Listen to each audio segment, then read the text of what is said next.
Hello, I'm Kaelan Caspary. I'm the STEM and Data Librarian with the campus library.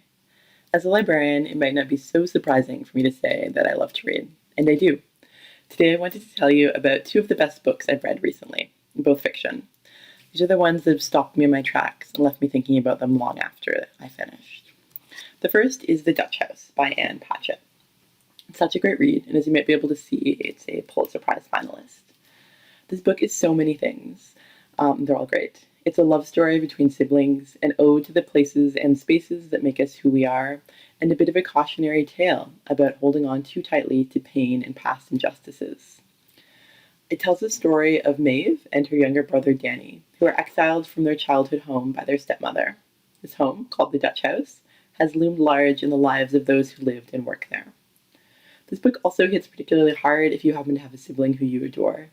Patchett expertly describes the love story in her depiction of sibling relationships. She did the same in her equally wonderful novel, Commonwealth. The relationship between siblings can be so foundational and complex, and often is not given the full attention that it deserves in literature. Patchett is really giving it its due here. Also, if you like audiobooks, I've heard really great things about the audio version of The Dutch House. It's read by the actor Tom Hanks, and it's supposed to be really excellent. The second recommendation I have is Red at the Bone by Jacqueline Woodson. This book is stunning. It has a subtle build of intrigue and emotion, and before you know it, you care deeply about the entire family of characters. It's a multi-generational coming-of-age story set in both New York City and at Oberlin College in Ohio. It's also a book that is so appropriate to read as a young person.